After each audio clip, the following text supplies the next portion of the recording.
Hello everyone. The story I'm going to share today is his kindness and sincerity helped him to become immortal. Chen Anshi was born in the capital of Song Dynasty.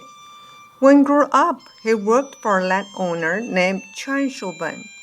Anshi was so kind that he would not even step on insects or kill them. His boss Quan Shuben practiced Taoism. Two immortals changed themselves into scholars and came to inspect him. But Shuben didn't know that they were immortals, and he grew tired of them following him every day. So he stopped being polite and even started to be rude to them. One day, when Anshi was 13 years old, Shuben was enjoying a delicious meal at home. The two scholars waited outside his door. As soon as Shuben realized that they were there, he got up to open the door.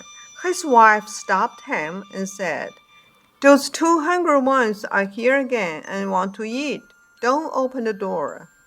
Thus, Shuben asked Anshi to tell the scholars that he was not home. The scholars said, "You just told us that he is home. Why are you saying that he is gone?" Anshi said, "That's what my boss told me to tell you." The two scholars saw that Anshi was an honest person, so they said, "Your boss practiced Taoism diligently for many years. We came to inspect him, but we found that he is no longer diligent. He almost succeeded at cultivation, but now he has lost his chance and failed." Then they asked Anshi, "Are you serious, or do you like to play around?" Anshi said, "No, I don't like to play." They said, "Would you like to practice Taoism?" Anshi said, "Yes, I would, but I have no one to teach me." The scholars said, "If you really want to practice Taoism, go to North Street tomorrow morning and wait for us under the big tree." Anshi went to the big tree very early the following morning. He waited until sunset, and he did not see them.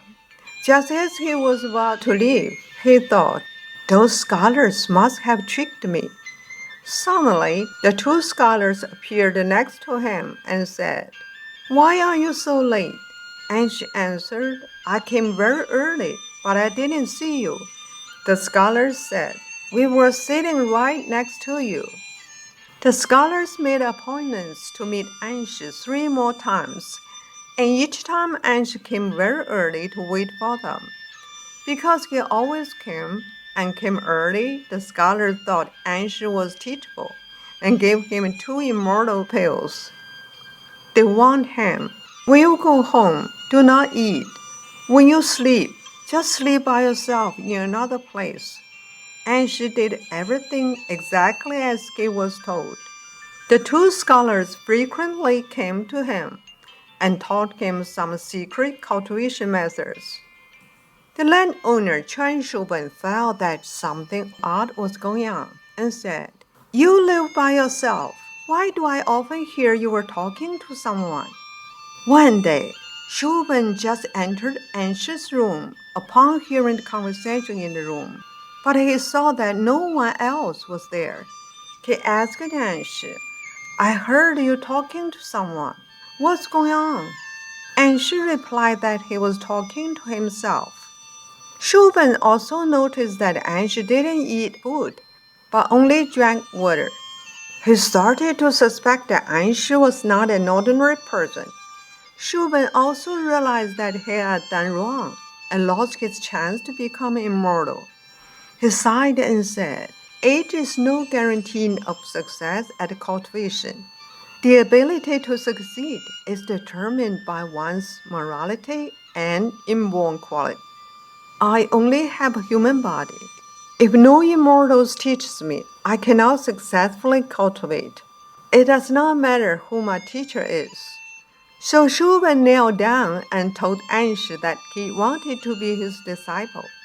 Every day he asked Anshi the secret of practicing Taoism. He also helped Anshi to do his chores. Later, Anshi succeeded in cultivation and became immortal. Before he left, he taught Shuben all the secrets of practicing Taoism. Later, Shuben also became immortal. This story tells us that we must have a sincere heart to cultivate, and only when the mind is correct and the heart is sincere can we attain the way. The most important thing is to be consistent. Chen Anshi did not complain and did not give up during the tests that he passed several times. This is truly remarkable. Only in this way could he finally attain immortality. Thank you very much for listening to the story. More touching stories will be ready for you if you just subscribe it. Thank you again.